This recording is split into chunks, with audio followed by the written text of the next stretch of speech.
Today we're going to talk about reading the rings of a tree. Just by reading a tree's rings, you can discover some amazing things. Because the layers of wood, a tree forms in the spring grow fast and consist of large cells, the rings are lighter. The slower summer growth has denser cells, so those rings are darker.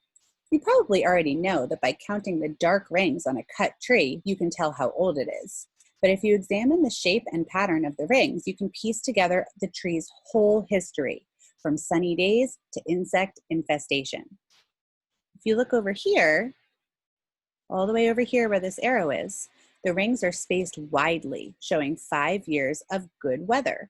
So that means that from here to here, it grew a lot that year. That's why there's such a big space between the rings, and that means that it had good weather and no major issues. These narrow rings show the result of a serious drought. So that means that from here to here, the tree only grew a little bit, so it didn't get enough water that year. Here you can see a scarred spot from a forest fire.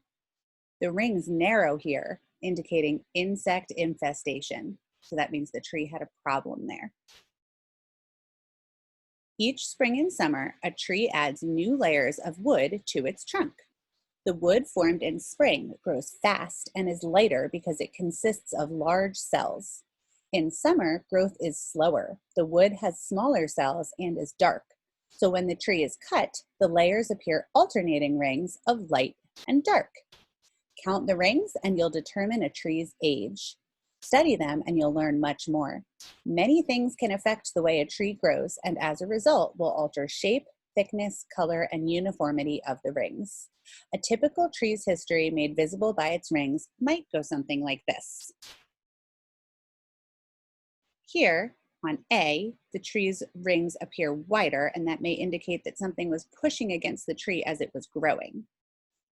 B, over here, a tree that's happy, getting lots of sunshine and rain, will show rings that are relatively broad and evenly spaced. So you can see over here, the rings are wider and they are even year after year. If all else looks good, but the growth appears to have slowed nonetheless, it's possible that neighboring trees are providing too much shade, while their crowns and root system take over the lion's share of water and sunshine. Remove the crowded trees and you'll see wide, evenly spaced rings, indicating that the tree is growing rapidly and straight once more. Then over here, a fire in the forest can easily be seen scarring the tree's bark. Year by year, the tree will create more and more wood to cover the scar, but it's still there to see the tree's history. So think about it this way. If you had come and visited the tree in person right after that fire, you would have seen that scar on the bark on the outside, like this, right? But then year after year, it covered it and it grew more tree around it, but that's still there on the very inside where you can see it. Narrowed rings, like over here, that go on for several seasons can indicate a drought.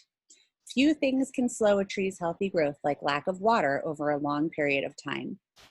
Narrow rings can also show an insect infestation too.